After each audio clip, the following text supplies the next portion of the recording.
Hello folks, Vampire the Masquerade Bloodlines 2 releases in exactly a week's time, and during these weeks leading up to launch, I have been dropping a handful of videos detailing absolutely everything we could want to know about the game. For today's video, we do have something a little bit different. The game's review embargo lifted just over 24 hours ago, and with it came a wave of reviews. I've done us all a favour and sat through a good hour or so of reputable review channels already, such as Fextra Life, Game Ranks, etc. And all of these reviews were pretty much a carbon copy of one another. Which obviously isn't for a second down to plagiarism, but just that almost everyone had exactly the same things to say about the game, both good and bad. Now, the good can be summarised very quickly, which isn't necessarily a good thing. Pretty much all reviewers have said the dialogue and voice acting is very well done. Whilst the story is serviceable, it does its job, and there weren't many complaints outside of being a little bit predictable in places, but it's still mostly regarded as one of the game's strengths. Next, we have that combat does feel good, fire feels strong to play as, and the creativity behind some of the abilities has been remarked upon by most reviewers, in that they are fun,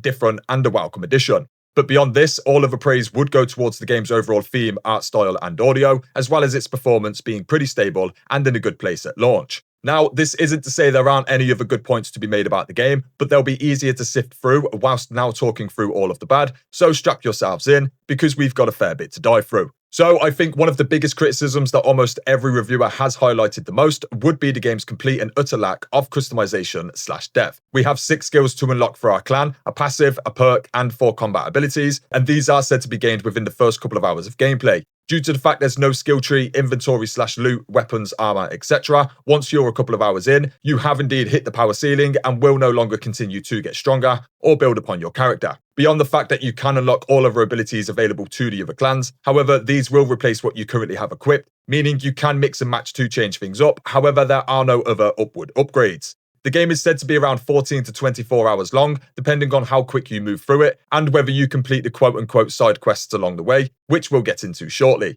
This means that after 2 hours of playing, you have roughly another 12 to 22 hours of gameplay left, with no other character progression, thus leading to things getting stale after a while. This was one of my original fears when diving into this game over the past couple of weeks. The original was very much an RPG with some level of depth to its skill tree, inventory, character progression, etc. And a lot of people have said for quite a while now that not having these mechanics is very likely to hurt this game. I assumed this would mostly be down to Bloodlines fans not enjoying an unfaithful sequel. However, it appears the issue goes beyond this, and that the game will likely feel shallow for a fair amount of players that do dive in. This lack of depth seems to extend to almost every quote-unquote bad aspect of this game, such as the side quests. There are only 3 different types available, along with only 3 side quest givers. Beyond this, there are 0 other side quests available, and everything else is entirely related to the main story. Now, as for the main story, it's said that you will spend a lot of time within dialogue in this game, but could possibly end up spending longer actually running from NPC to NPC. It's said there is an awful lot of backtracking, simply just to progress conversations and then run all the way back again.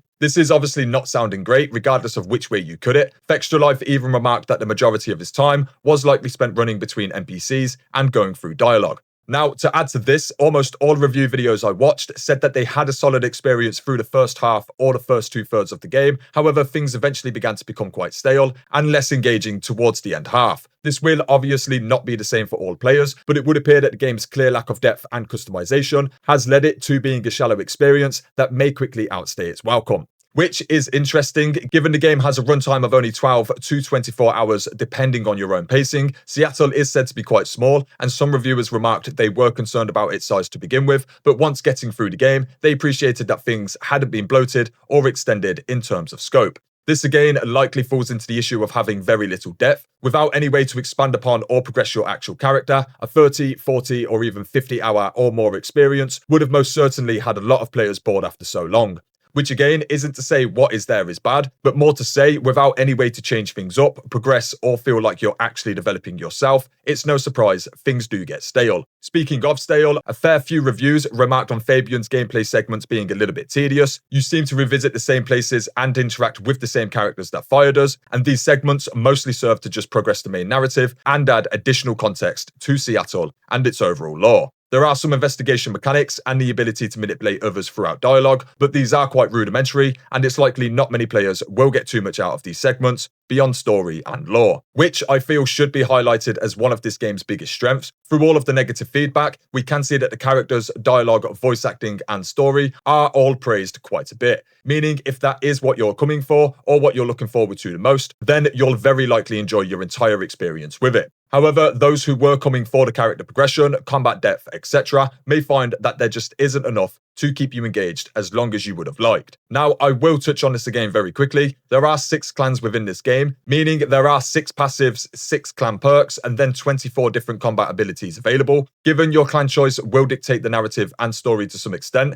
and then the plethora of different options you have throughout dialogue to shape the story, there is definitely replayability value here, but it all mostly comes back to the story and narrative again. A good example of this issue would be, imagine you are on your 3rd or 4th playthrough. If you unlocked most or all abilities on either of your first 2 playthroughs, despite your 3rd and 4th being a different clan choice with different dialogue options, all gameplay outside of this is likely to be 100% identical to the previous playthroughs, simply due to the fact that there is no depth to character progression. Meaning only those with a high capacity for dialogue or those who prefer dialogue gameplay the most will find they have the tolerance to actually replay through this game. I'd hedge my bets that the average gamer will be one and done, and a lot of folks who dive into a second playthrough may quickly regret it, just because of how similar each and every playthrough is likely to be, again, outside of dialogue and story. It's important to note here that not many reviewers have said this is an outright bad game, whilst none have said it's really good either. It sits in the middle ground of having some good and bad aspects to it, which would lead me to advise you all to look deeper into the actual specifics before making a purchase.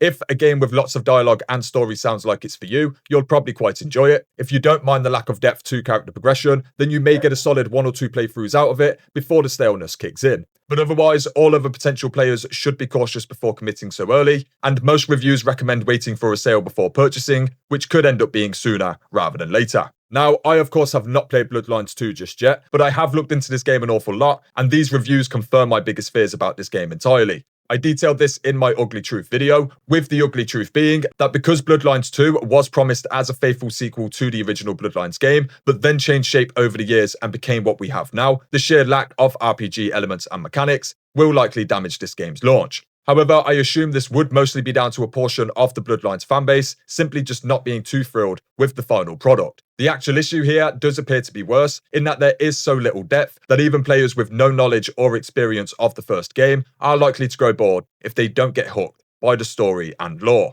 Which obviously is a way worse position for this game than I originally thought. That isn't to say that this will be everyone's experience, and I'm sure a lot of players / fans will get what they came for and more. However, if I were to talk from my own perspective, I have lost a lot of excitement for this game with these fears being confirmed. And although I will definitely play through once or twice for the sake of this channel, this job, and my own curiosity, it would have been a lot nicer for myself to have remained excited to finally dive in. I can only imagine that a lot of other players likely feel the same way. These recent reviews have been pretty damning, even if unintended by some. Just popping on Metacritic today, we can see the game scores a 64 out of 100, with 21 critic reviews so far, with only 33% being positive, 14% being negative, and then a whopping 52% mixed, which again highlights that this isn't necessarily a bad game, but it isn't considered an objectively good game either. It's just simply a fact that this will be an acquired taste for gamers. Some will like it and some won't. Some will absolutely love it, while some will absolutely hate it, which I guess to some extent can be said about any game. But the point here is, due to everything outlined in this video already, this game will never achieve the great status that a lot of fans had hoped it would, or at least